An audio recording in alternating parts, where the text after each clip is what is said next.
Olá, bem-vinda, bem-vindo. Eu sou o professor José Maria e este é o primeiro encontro de quatro da disciplina Gestão do Tempo e Produtividade. E neste primeiro encontro nós vamos focar nos fundamentos da gestão do tempo e a definição de prioridades. O objetivo deste primeiro encontro é que você possa compreender os conceitos fundamentais da priorização e a organização de tarefas, bem como os conceitos fundamentais da gestão do tempo. E para tal, nós vamos falar de quatro entes fundantes da produtividade, que é a priorização, planejamento, foco e a organização. Vamos comentar sobre os conceitos fundamentais do David Allen, no seu livro GTD, Get Things Done, Fazendo as Coisas Acontecerem. Vamos falar também da questão do essencialismo do McKeown, da tríade do tempo do Christian Barbosa. Vamos procurar estabelecer prioridades e objetivos na gestão do tempo, falando do livro 7 Hábitos das Pessoas Altamente Eficazes, particularmente neste primeiro encontro, o hábito 2 e o hábito 3, não enfocando como o que é um hábito propriamente dito, mas os conteúdos destes dois hábitos. E vamos falar sobre o pensamento e conhecimento, as formas como se dá o aprendizado e como a nossa consciência, o nosso pensamento, ele é extremamente fragmentado. A proposta para a aula presencial foi que houvesse trabalhos em duplas ou em trios, ou seja, uma atividade prática que eu vou colocar disponível neste vídeo aqui no YouTube, o link na descrição do vídeo da atividade e também do barema de correção para aqueles que desejarem também realizarem uma atividade prática. Muito bem, está colocado aqui para você a questão da produtividade, mas a nossa disciplina rápida de apenas 4 encontros, nós vamos procurar falar sobre basicamente o tempo. E o que é o tempo antes da gente abordar aqui os assuntos que estão postados aqui no slide. Bom, muito bem.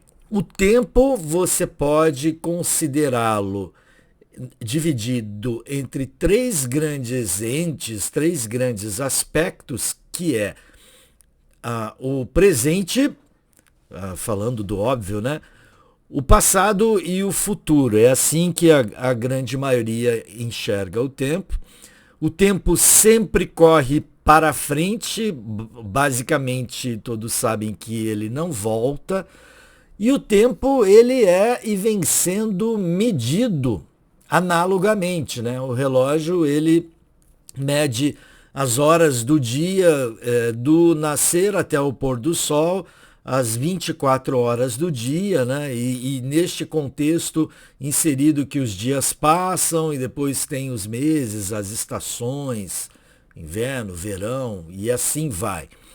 Então o tempo ele é um ente que vai sempre para frente, não volta e que é sempre medido. Um conceito que vem sendo desenvolvido há alguns séculos, né? A partir do final da Idade Média, no início da modernidade, principalmente sobre o enfoque de Newton e Galilei. Newton, pela questão de entender todo o universo como um sistema mecânico, né? Por isso da medição do tempo, né? E o tempo ele vem tendo alguns outros enfoques, como por exemplo no século passado, Einstein fez uma nova abordagem da teoria de Newton, afirmando que o tempo sim corre para frente de uma maneira uniforme, mas que quando há uma aceleração do objeto ao longo do espaço, o tempo passa de uma maneira diferente.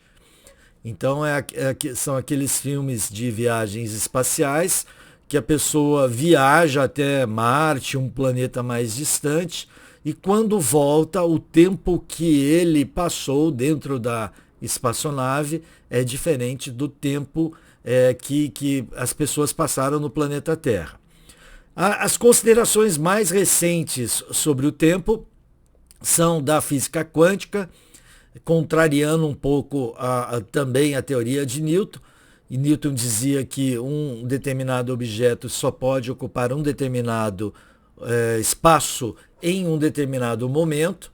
E a física quântica ela tem uma abordagem diferente.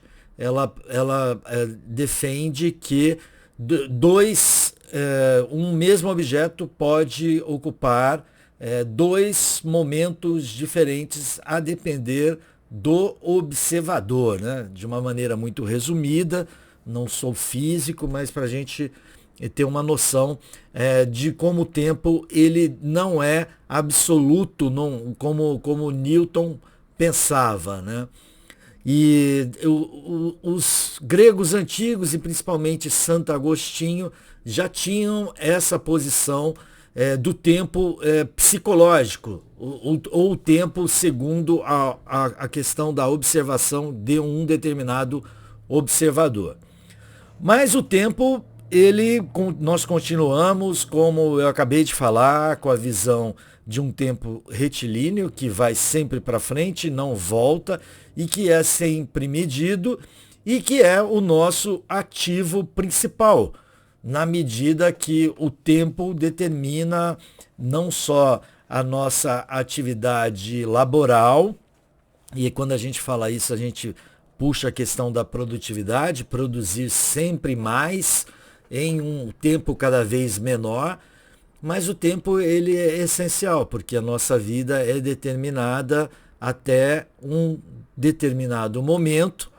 Então, ou seja, nós temos toda a completa noção, todo ser humano tem a completa noção de que existe um tempo finito para cada um, tá? Então, a questão da produtividade e fazer a gestão desse tempo é fazer a gestação, a administração melhor possível para que nós tenhamos resultados mais eficazes considerando toda essa administração do tempo, o que a gente chamaria de produtividade. Focando na produtividade, o que está colocado aqui no seu slide, a gente pode dizer que a essência da produtividade ela é uma sinergia de resultados, colocando aqui o apontador, né? E essa sinergia se dá entre 4 elementos fundantes. A produtividade ela acontece quando há o enfoque da priorização, o enfoque do foco, do planejamento e da organização.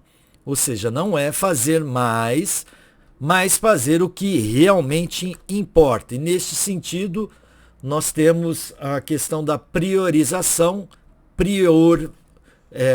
A etimologia básica da palavra priorização, ou seja, colocar em uma determinada sequência onde um elemento ele se sobrepõe sobre os demais, em uma sequência de prioridades.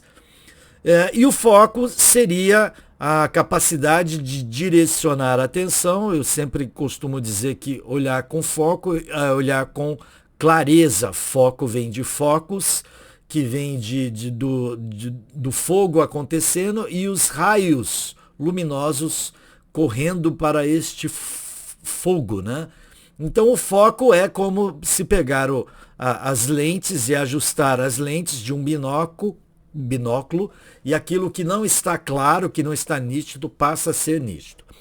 A questão do planejamento. O planejamento vem de planos, que é planificar, que é tornar retilíneo, uma sistematização no sentido de determinar alguns objetivos que estarão sempre no futuro e envidar os esforços para alcançá-los. E a organização remete principalmente à priorização, que é colocar cada qual no seu devido lugar naquilo onde ele é mais essencial, mais justo, né? Então esses elementos, priorização, foco, organização e planejamento, é que de uma maneira sinérgica, a sinergia é o rumar juntos para o mesmo objetivo, são elementos que não agem isoladamente, mas como está aqui colocado em sinergia. Bom, vamos falar um pouquinho de David Allen, que fala fazendo as coisas acontecerem, o GTD, que é Getting Things Done, né? Fazendo as coisas acontecerem. Allen, ele defende que a nossa mente, ela não é um dispositivo de armazenamento confiável, para que você possa a todo e qualquer instante rememorar, puxar algum item que ficou impregnado na sua memória. Então, na medida que nós vamos sendo expostos a uma gama de conhecimentos, de conteúdos, a nossa mente ela leva um tempo para processar e ela não pode se dizer que ela é confiável. Significa um exemplo prático. Você se esquecer por algum motivo, por um excesso de trabalho, um excesso de atenção em alguma outra atividade, em algum outro aspecto, você esquecer a data de aniversário de uma pessoa que você considera bastante. Isso pode acontecer, a depender da pessoa. Algumas pessoas conseguem guardar as datas, guardar fatos, eventos na memória de uma maneira mais eficaz. Outras, nem tanto. E às vezes essas mesmas pessoas que têm uma excelente memória, elas podem temporariamente terem algum bloqueio. Ou seja, nesse contexto, a mente ela não é um ente confiável. Então nós capturamos diversas atividades, coisas, ideias, tarefas, compromissos que vão povoando a mente em um sistema confiável que não seja a mente é absolutamente importante, segundo o Allen, né? Ou seja, esvaziar a mente para um sistema externo que não seja a própria memória vai permitir que haja uma liberação do espaço cognitivo, aquilo que se relaciona com o conhecimento, permitindo um foco mais apurado e fazendo com que você tenha menos estresse. O Allen tem aqui colocado na figura o cérebro um macaquinho, né? Porque o Allen ele diz que a nossa mente quando ela está cheia, quando ela tem quando ela capturou várias coisas, várias ideias, várias tarefas, vários fatos, vários eventos, várias imagens, ela tende a ter a mente do macaco, né? Que fica pulando de um assunto para outro assunto. Então a melhor forma é você utilizar um sistema externo. E qual seria este sistema externo? Seria um registro que não seja na sua própria memória, ou seja, um registro em uma folha de papel, em um bloco de anotação, em uma agenda impressa e hoje em dia, por que não, já que a gente tem tantas tecnologias como as agendas digitais, os aplicativos de escolher e colocar tarefas a serem executadas e a serem lembradas por meio de notificações, são aspectos que nós veremos no segundo e próximo encontro. Então, ou seja, você utilizar um sistema externo, segundo Allen, que não seja a sua mente, vai permitir que você libere mais espaço para suas atividades cognitivas mais importantes. Ok? Falando um pouco do Greg McKeown, que em seu livro O Essencialismo, ele defende de uma forma geral fazer menos, mas não menos coisas que são mais relevantes, ou seja, menos, porém melhor. Então o McKeown, ele defende a busca sempre por menos, mas não é como está colocado aqui, fazer menos no total, mas sim fazer menos coisas que seriam consideradas não tão importantes, coisas que podem ser consideradas irrelevantes e até mesmo descartadas, em prol de você escolher coisas melhores, que são mais dignificantes, que tem um impacto mais positivo, principalmente no médio e no longo prazo, né? Lembrando que essa questão de médio, longo e curto prazo são relativas, né? Mas seria no curto prazo as coisas que a gente faz de uma maneira mais imediata, de uma entrega mais imediata. No médio prazo, as coisas que a gente pode postergar para que sejam feitas em um tempo um pouco maior, e no longo prazo, um tempo muito maior. Então, se a gente contextualizasse em termos de anos, seria, né, dependendo da organização, dependendo da pessoa, 1, 2 anos no curto prazo, às vezes são 6 meses, 2, 3 anos, 2, 5 anos no médio prazo, 10, 15, 20 anos no longo prazo, né? Isso a depender da pessoa, a depender da organização, a depender dos seus objetivos. Mas ter essa visão e que as coisas que são importantes, geralmente elas impactam a todas as demais, principalmente no médio e no longo prazo. E neste sentido, o McKeown, ele defende essa ideia, fazer menos, mais, escolhendo as coisas melhores. E aí isso vai demandar uma identificação daquilo que seria melhor. Então, se você vai escolher determinadas atividades em detrimento de outras que você considera não tão importantes, quais seriam então essas atividades mais essenciais? Então significa uma identificação daquilo que pode ser considerado como essencial para você, para a sua organização. E esse essencial, ele está ligado à questão do atingimento dos objetivos pessoais. E aí a gente começa a fazer, né, um pequeno destaque entre aquilo que está relacionado, entre aquilo que é bom para você enquanto pessoa e aquilo que é bom para você enquanto pessoa, mas que impacta também na sua vida profissional, porque afinal de contas, todos precisamos de uma vida profissional que nos garanta recursos financeiros para que a gente possa sobreviver. Mas também você só traçar objetivos profissionais para cumprir essa exigência de ganhar dinheiro, você tem que se lembrar também que a vida não pode ser só o ganho de recursos financeiros materiais. E nesse sentido seria o estabelecimento de objetivos pessoais, que podem e devem estar alinhados com os objetivos profissionais. Então seria a importância de dizer não. O McKeown, ele fala que para que você entenda o que é essencial, é sempre perguntando antes de toda e qualquer tomada de decisão. Isto é essencial para a minha vida, para o meu trabalho, para que eu alcance meus objetivos de médio e longo prazo? Então, esse questionamento. E fazer o menos, né, aquilo que não é relevante, uma das exigências é que você possa saber recusar algumas solicitações, algumas oportunidades que, na verdade, podem te desviar dos seus objetivos pessoais e dos seus objetivos mais distantes.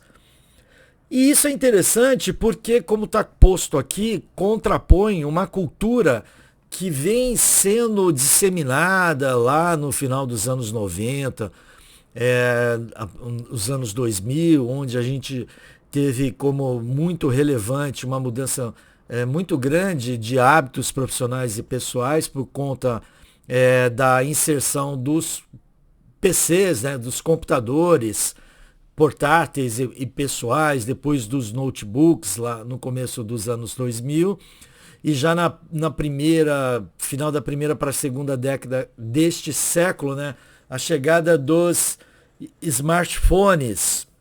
E isso mudou o senso de apreensão das coisas, mudou a nossa forma de trabalhar, a nossa forma de nos portarmos, aspectos que nós veremos mais precisamente no próximo encontro, mas que impôs, né, também por conta dessa ligação entre pessoas, entre computadores, que nada mais é do que a internet, dentre outros, né? Uma cultura de fazer muitas coisas ao mesmo tempo, como sendo isso um aspecto extremamente positivo, né? Eu sou multitarefa, eu faço isso, eu faço aquilo. E, na verdade, como nós veremos no final deste primeiro encontro, o nosso cérebro ele não foi feito para que nós tivéssemos atividades que a gente chama de multitarefa.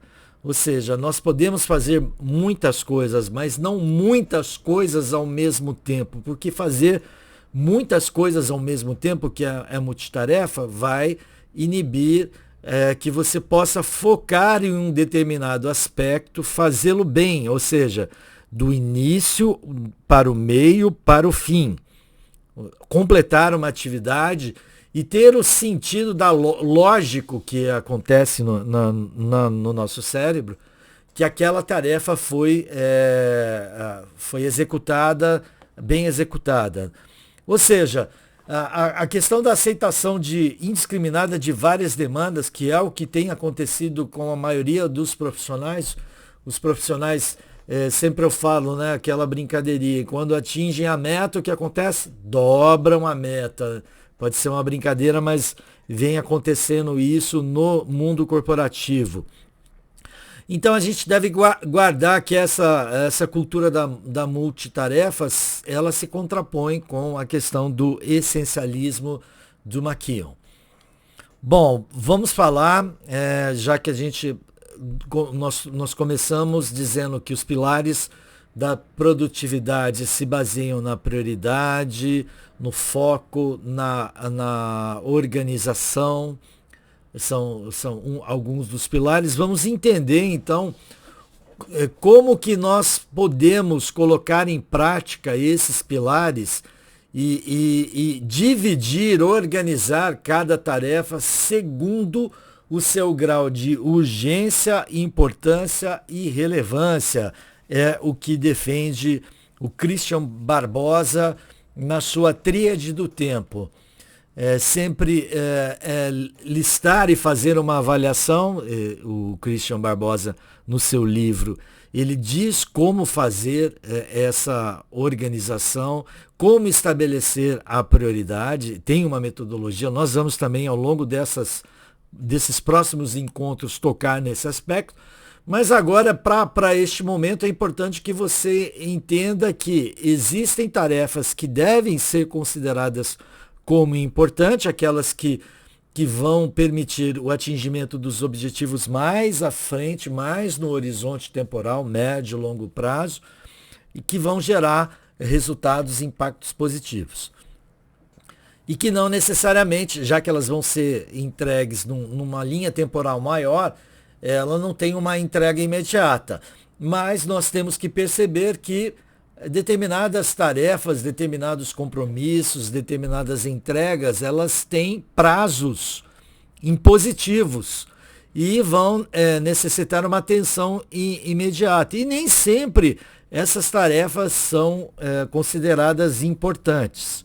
São tarefas que vão aparecendo ou por um erro de planejamento e que fez com que chegasse o momento e a entrega tem que ser realizada, ou porque aconteceu uma contingência externa e você tem que atender aquela contingência. Contingência no sentido daquilo que não estava programado.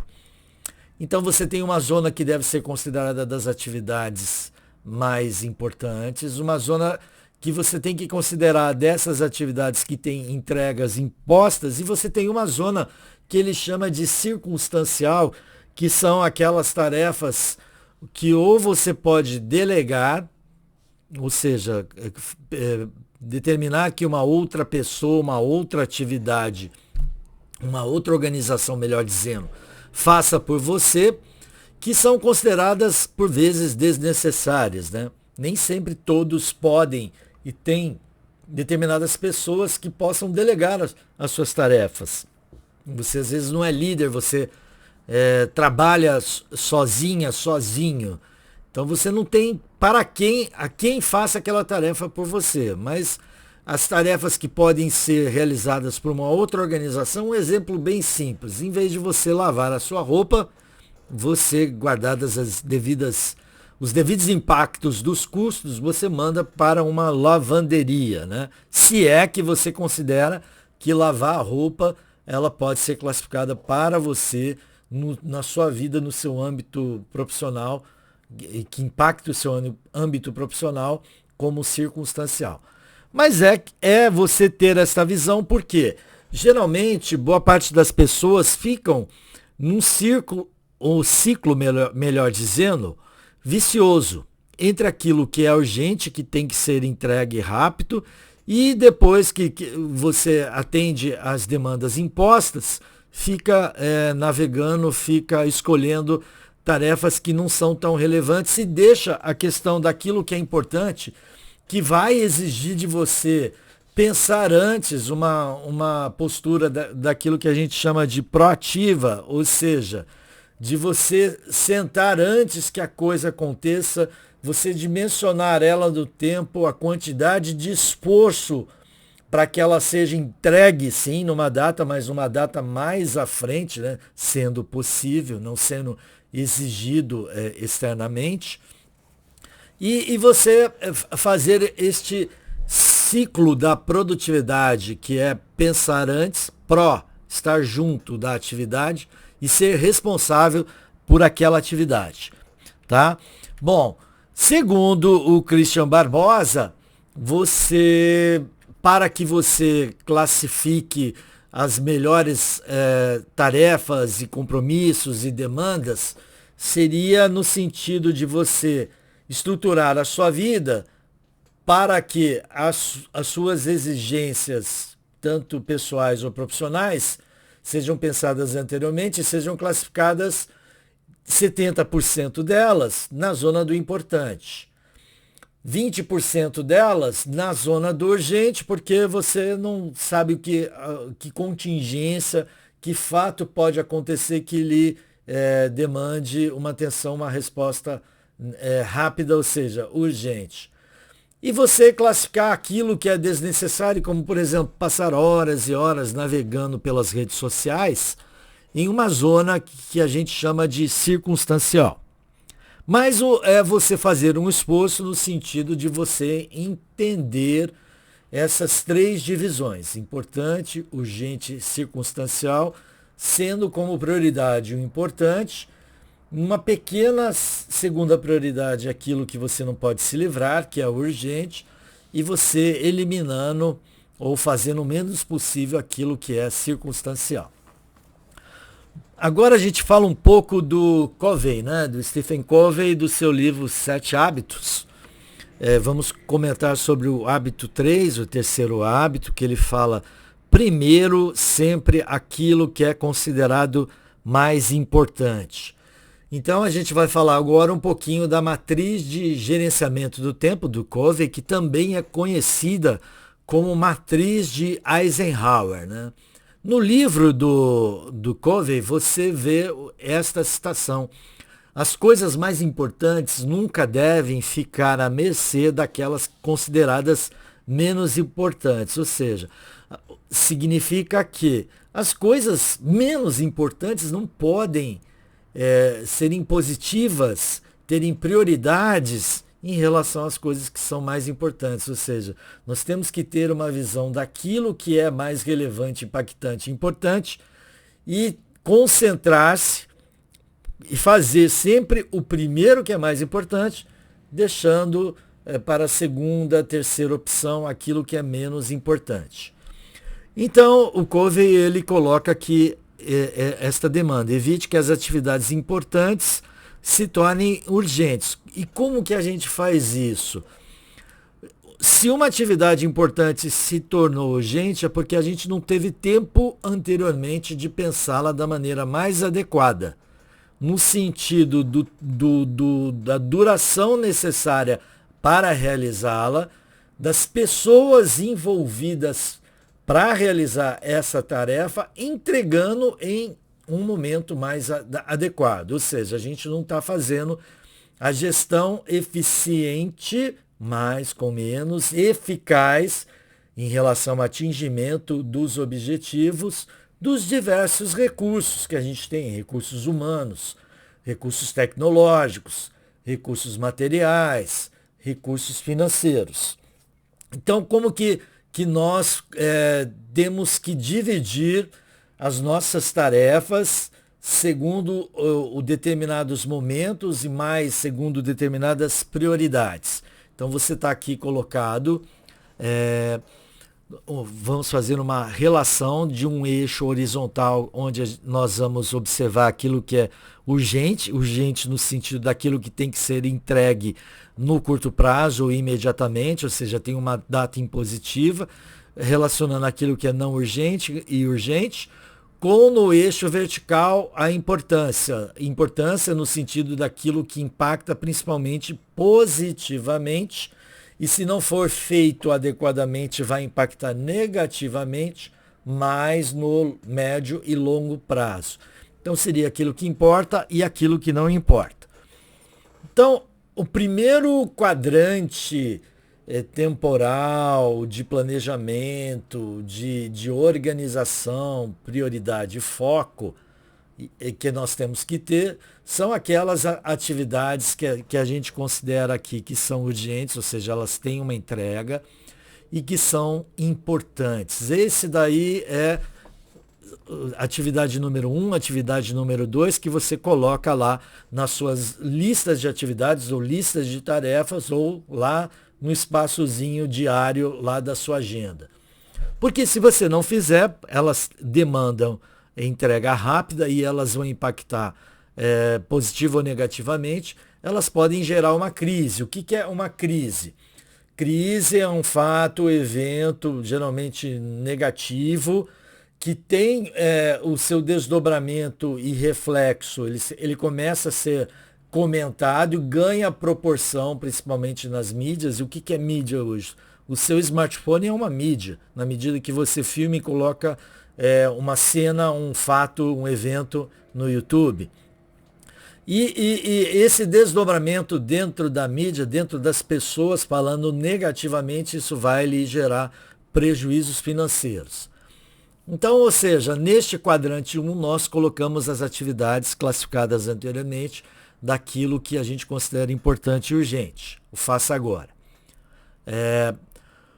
Neste outro quadrante, a gente tem as atividades que são urgentes, porque elas têm data para entrega, mas elas não são tão importantes.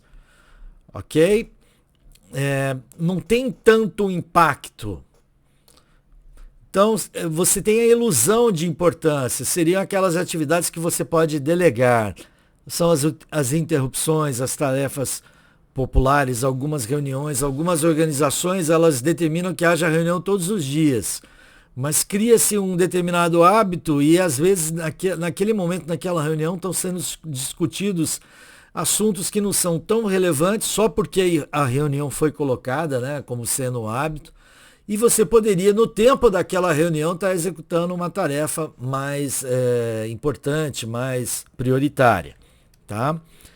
Você tem também, daquilo que a gente diz das atividades, o melhor quadrante, por isso que está aqui em verde, é o que a gente chama de quadrante da eficácia, daquelas atividades que a gente considera como o agente, né?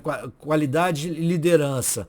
São atividades que são importantes, mas não são urgentes. É o melhor momento você, com calma, sem entregas rápidas, sem datas, sem prazos para entregas, você pensa aquilo que é relevante e começa a se planejar. Por isso que um item da produtividade é o planejamento, a organização. Então, são as qualidades dos planejamentos, as tarefas de relacionamentos e das oportunidades que você faz, e você fazendo de uma maneira eficaz, que atinja os objetivos, você, em tese, você pode ter uma grande probabilidade de não ter nada, nenhuma contingência para a ser solucionada, nenhuma coisa que vá se tornar urgente. E você tem aquelas atividades que o Covey considera como não urgentes e não importantes. São os desperdícios de tempo, as distrações, algumas burocracias, alguns preenchimentos de relatórios sem significados. Então, seria eliminar essas tarefas, tá? Então tá aqui o terceiro hábito do Covey. Esse vídeo está sendo colocado, depois ou você procura pelo nome, né, matriz de Eisenhower, exatamente como priorizar as tarefas, ou eu vou ver se eu coloco esse link que está sendo colocado aqui nesta gravação, na descrição do vídeo no YouTube, para que você possa assisti-lo. É bem interessante, ele vai te mostrar como preencher essa matriz de Covey, e ele chama de matriz de Eisenhower, né, por causa do presidente americano. Então vamos seguindo, vamos falar do hábito, este daqui é o hábito 2 do Covey, né, onde ele demanda o seguinte bom hábito, né? Na verdade, esses 7 hábitos das pessoas altamente eficazes são bons hábitos, né? E bons hábitos são as virtudes, né? Assim como os hábitos ruins a gente considera os vícios, né? Virtus está relacionada à questão daquilo que é fortaleza, daquilo que é forte. E uma dessas fortalezas, segundo o Covey, seria comece sempre com o objetivo em mente. Então, se você vai para o seu trabalho e antes de chegar no trabalho, você já tem um objetivo para solucionar aquelas demandas diárias, mas muito mais do que isso, que vai permitir que essas demandas diárias elas contribuam, sejam linkadas, façam sinergia com seus objetivos daqui a 1, 2, 3, 5, 10 anos, isso aqui é ter um objetivo em mente. Então, começar com o objetivo em mente é antes de colocar em prática, antes de executar uma prática, melhor dizendo, é você pensar anteriormente. Então, é o objetivo da produtividade. Ter um objetivo em mente, um objetivo é um marco que você pleiteia alcançar sempre num tempo posterior. Geralmente o objetivo é isso. Pode ser daqui a algumas horas. Eu vou fazer determinado aspecto. Vou passar no banco, retirar dinheiro e pagar uma conta, né? Para pagar todas as minhas contas mensais. Esse é um objetivo, né? Mas tem um deadline no tempo posterior. E ter um objetivo em mente, ele vai permitir aqui a profunda importância de ter uma visão mais clara, clarificada e, por que não dizer, holística, mais ampla antes de você iniciar uma jornada. Então seria aquilo que ele defende como liderança pessoal, ou alguns outros chamam de autoliderança, que é você determinar realmente quem você quer ser, e aí não fica só em objetivos mais específicos, mais curtos, mas objetivos mais de longo prazos. Ou seja, você criar e declarar para você uma missão. Lembrando que missão são as atividades que são feitas, que determinam a razão de ser geralmente das organizações. Então a CPFL, que é uma empresa de energia, a missão dela é o quê? Prover energia para demais consumidores. É a razão de ser da CPFL. Qual será a sua razão de ser? Isso começa sempre com o seu objetivo em mente, com os seus vários objetivos em mente. Ou seja, fazer um planejamento pessoal, planejamento estratégico pessoal, onde você vai visualizar o futuro e você vai determinar exatamente até onde você quer chegar, e isso sempre lembrando, tem que estar relacionado àquilo que você quer ser, aquilo que você é, ou aquilo que você quer melhorar. Isso tem a relação direta com a questão da sua autoliderança, você ter este pensamento, ok? Muito bem. Vamos falar, voltando um pouco para o Greg McKeown, comentando a questão do essencialismo, fazer menos, mas não no total, fazendo o menos depois e priorizando aquilo que é mais, aquilo que é essencial. Lembrando que o McKeown sempre determina, né? Pergunte-se, será que isso é essencial para mim? Ele fala também em um determinado ponto do livro que Se 90% de uma decisão não tiver motivos relevantes, né? Ou seja, só 10% de motivos irrelevantes, ele não decide. Precisa ter 90% de relevância para ele decidir por optar por aquela tarefa, por aquela escolha, para que ele tome a decisão, né? Esse é o essencialismo. Colocar aquilo que é mais relevante, que é mais essencial na sua vida e mover-se em busca desse essencial. Então o essencialismo ele vai oferecer as técnicas para a tomada de decisão de forma mais corretiva, mais correta ou assertiva. E o que é tomar decisão? Tomar decisão são coisas que nós fazemos o dia todo. Como eu falei nesta aula que eu ministrei ontem à noite, e hoje a gente está falando no dia 26 de agosto de 2025, uma terça-feira, eu ministrei essa aula na segunda à noite. Nós tomamos decisão o tempo todo. Algumas decisões são automáticas, como por exemplo, você ter o hábito, né, você já ser impulsionado ao acordar e ir diretamente para o banheiro escovar os dentes. Pode ser este o seu caso. Então você nem percebeu, mas você tomou a decisão de se levantar e de rumar até o banheiro e colocar uma escova na boca com pasta de dente. Mas geralmente o que é uma tomada de decisão? São escolhas geralmente entre duas opções.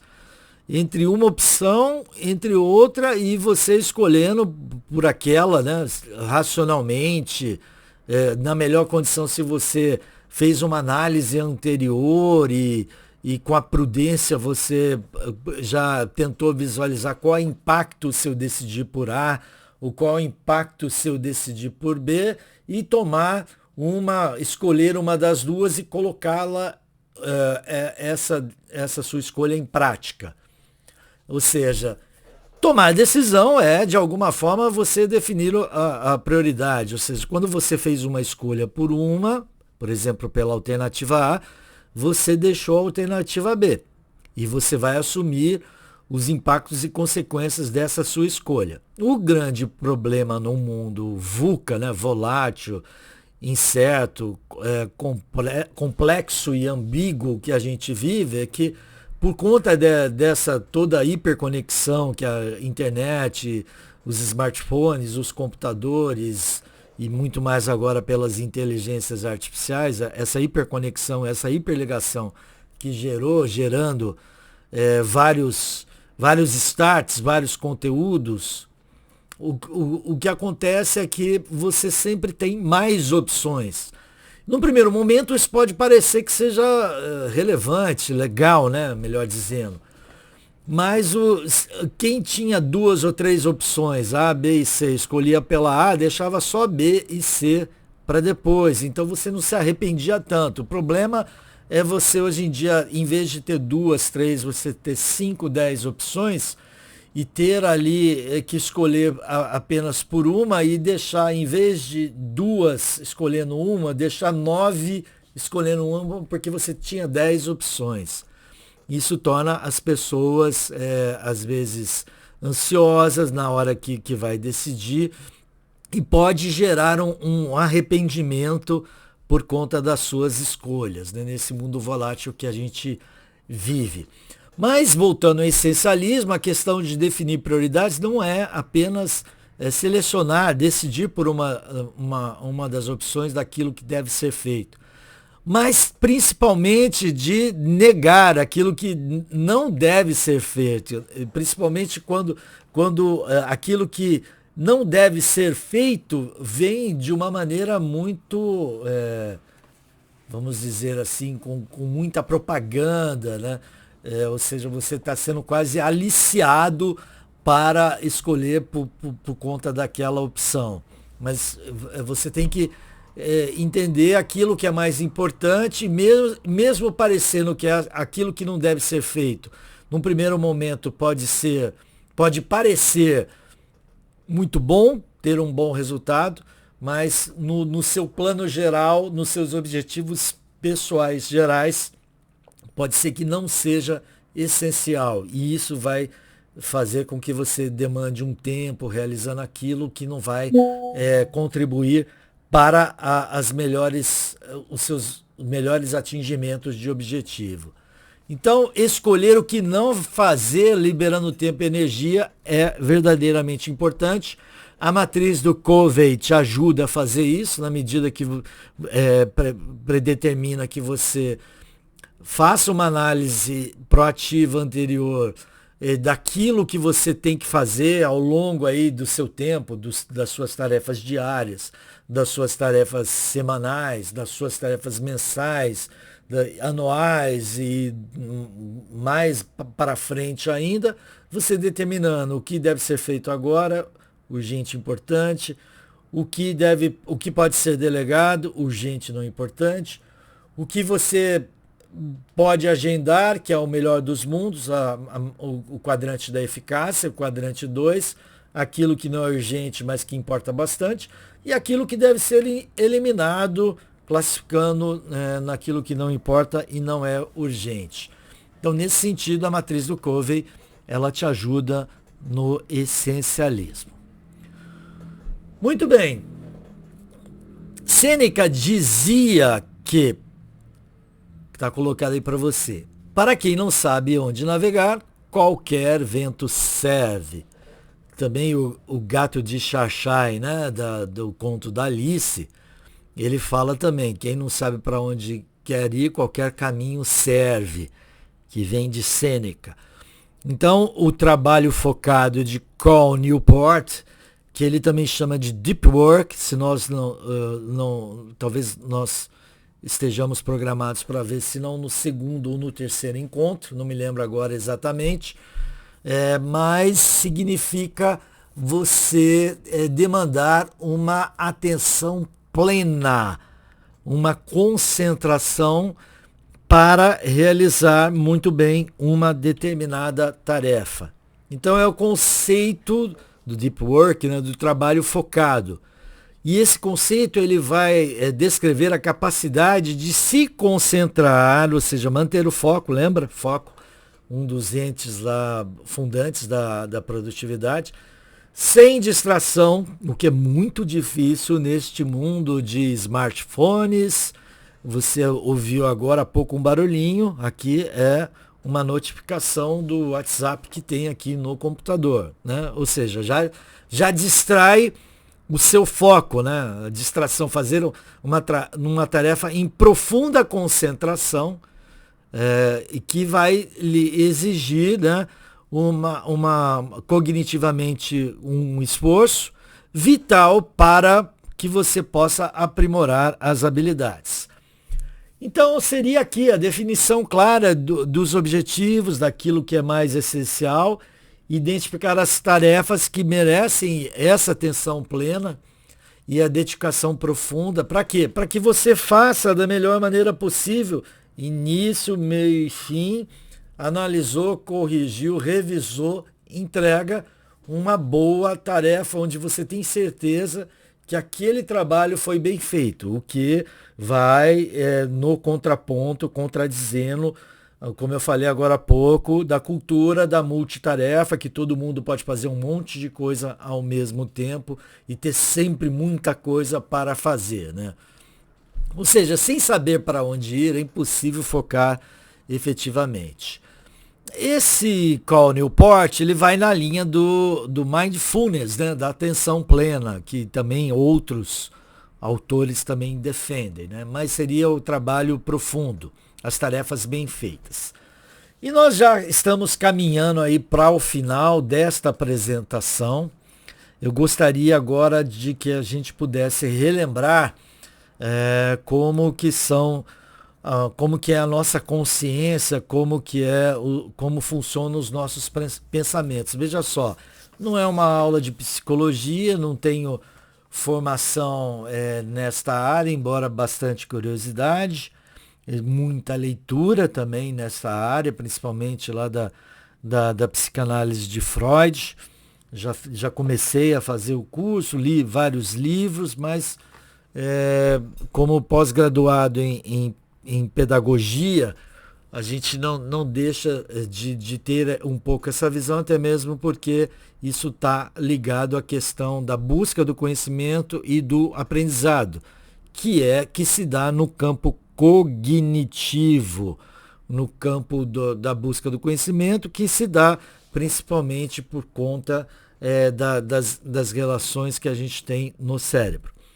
Bom, então, interessante quando a gente fala, existe um estilo na literatura que se chama fluxo de consciência, né? Onde procura-se relatar toda a captura do cenário e de como não só o cenário, né, das coisas, dos ambientes, das pessoas, das falas, dos pensamentos, isso vai sendo descrito, né? O fluxo de consciência. Eu acho interessante a gente entender que todo ser humano ele tem os seus pensamentos sempre muito fragmentados. O que significa? Significa que você está focado agora, ouvindo, né, principalmente pelo sentido da audição e vendo as imagens, né, em movimento, que nem o cérebro está girando, num sentido mais sinestésico, a imagem em movimento, e o seu pensamento ele vai focando aqui, mas ele vai puxando coisas que são da memória e ele vai executando raciocínios. O que é um raciocínio? São comparações, analogias que você faz daquilo que você já dominou, que você tem como colocado como claro para você em termos de entendimento, registrado na sua memória, com aquilo que está sendo captado lá pelos seus 5 sentidos, naquilo que você está vendo, naquilo que você está ouvindo, né?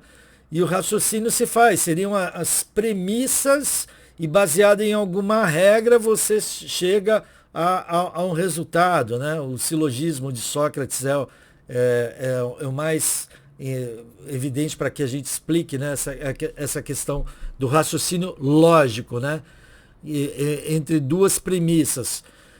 Sócrates é homem, Sócrates é mortal, ou melhor, todo homem é mortal. Sócrates é homem, Sócrates logo será mortal, né, porque ele é homem. Então, de uma maneira simples, a realização de um raciocínio que o nosso cérebro faz o tempo todo, mas o nosso cérebro, ele guarda as coisas na memória, né, formando aquilo que a gente chama na sinapse, né, principalmente explicado aí pelo desempenho da atividade cognitiva cerebral, né. E se você quiser também do lado espiritualista, escolástico, você vai ver que seria na alma. Mas enfim, você guarda as memórias na alma, né? Enfim. Você tem as memórias, aquilo que ficou impregnado e que ficou registrado, que muitas vezes são evocados. E não são evocados às vezes porque você faz um esforço de evocar aquilo que estava na memória, você se lembrar como é que faz uma raiz quadrada, se você aprendeu isso na 8ª série, 9ª série, no colegial, ensino médio, né? Mas às vezes essas memórias elas vêm, então você está andando na rua, viu um carro mais antigo, era o carro que seu pai tinha, então essas memórias são puxadas e você estava focando em um determinado aspecto, você estava fazendo um raciocínio, você estava observando alguma outra coisa e essa memória vem e fragmenta o seu pensamento. E os seus pensamentos eles vão gerar resultados químicos no seu organismo, liberando endorfinas, dopaminas e outros, né? Fazendo com que você às vezes ou fique muito feliz, radiante, ou você fique prostrado, né? Você fique infeliz, ou às vezes você se lembra, puxa da memória, né? Passou por um determinado local onde aconteceu uma coisa que você não gostou tanto e você se lembra daquele sentimento negativo, ou ele pode te transformar em um novo sentimento, né? Então eu estou tentando contextualizar quão nossos pensamentos são fragmentados. E além dos raciocínios lógicos, nosso cérebro, a nossa consciência, ele executa julgamentos, né? O que é julgar? É, segundo algumas condicionantes, você promover aquilo que você considera mais justo, mais verídico, né? Aquilo que você considera mais verdade, né? Então o cérebro ele faz isso o tempo todo de uma maneira consciente, quando você está acordado, e você ainda tem o inconsciente, né? Se você puxar os psicanalistas, Freud, Jung e outros, você vai ver que eles dizem que o inconsciente ele captura e coloca várias apreensões, várias imagens que ficam e às vezes a gente não consegue entender essas imagens, esses sentimentos e ficam lá impregnados, né? O inconsciente, né? Id, ego, superego, e que vão determinar alguma coisa na sua vida. Ainda tem a questão do inconsciente quando a gente dorme, né? Que é dos sonhos que são ainda mais fragmentados, por vezes irreais, por vezes que a gente não consegue compreender. Enfim, esse é um mundo que todo ser humano, o fluxo de consciência que a gente vive, esse fluxo de consciência, ele se dá por meio da apreensão que a gente tem do exterior, ou seja, a nossa consciência é a nossa mente, o nosso cérebro, assim, a pessoa em si, percebendo o mundo exterior através dos 5 sentidos. Então a gente tem, né, a visão, a audição, os dos grandes sentidos, mas temos também paladar, tato e olfato, né? E são por meio desses sentidos, eu vou explicar aqui de uma maneira muito simplória. Na verdade, é uma junção de vários autores. Não, se você tem muito conhecimento nessa área, me desculpe, mas eu só estou tentando contextualizar aqui, se tiver muito de encontro às grandes teorias, mas tentando contextualizar como os 5 sentidos vão determinar o nosso fluxo de pensamento, de consciência, que já é extremamente fragmentado, e como vão desfocar, produzir um desfoque naquilo que nós, por vezes, temos que deveríamos ter uma atenção mais plena, mais relevante. Então veja só, a gente está falando de atenção plena, trabalho focado, de determinar aquilo que é essencial, né? De definir aquilo que é importante, daquilo que é urgente, daquilo que é circunstancial. Em alguma forma, isso vai impactar por meio da forma como nós pensamos. E a forma como nós pensamos, que vem na nossa cabeça, ela é totalmente impactada pela captação externa da realidade, que é feita através dos 5 sentidos. Então, você pode dizer, de uma forma geral, que você capta os 5 sentidos, eles se integram, né? Vamos dar um exemplo. Você enxerga, visão, uma moto. Então, você já tem na sua memória impregnada a visão de uma moto, que você viu ela num filme, você viu uma outra moto, você leu ela num livro. E você ouve o barulho estridente do escapamento e você já identifica que existem barulhos semelhantes, né? Esse é um processo de abstração, de classificação daquilo que está na sua mente, na sua memória e daquilo que você está captando pelos sentidos externos que se integram em o movimento da moto, a moto e o barulho dela e vão formar numa imagem. E essa imagem ela vai promover uma assimilação, essa abstração daquilo que você conhece, daquilo que você está conhecendo, essa comparação. E você vai acomodar, depois que isso faz sentido, né? Assimilação e acomodação, mais pelas abordagens do Piaget, e para que depois você empregue isto na memória, tá? Então veja como que todo esse processo vai permitir que você faça o seu fluxo de consciência lembrando, como a gente mostrou, que o fluxo de consciência ele é fragmentado, significa que nós temos que envidar um esforço para focar em uma determinada tarefa, o que é o grande desafio para a questão da produtividade e da gestão do tempo. Para nós finalizarmos, você procure aqui na internet, vou ver se eu também coloco esses links da bibliografia que eu tirei, o Covey. Não é exatamente do livro dele, é um blog que fala sobre este assunto que a gente tratou em sala de aula, aqui sobre a tríade do tempo, e aqui um videozinho para você entender com mais amplitude o que é o essencialismo. E aqui estão os livros da onde eu retirei. São livros que você acha, muitos deles são best-sellers, né? Como o do Covey, o dos hábitos das pessoas altamente eficazes, a arte de fazer acontecer muito vendido. Então você acha isso nas principais livrarias físicas ou também você acha facilmente todos esses livros na Amazon. Essencialismo, de McKeown, a Tríade do Tempo, Fazendo as Coisas Acontecerem, Getting Things Done, e o trabalho focado de Cal Newport. Ok?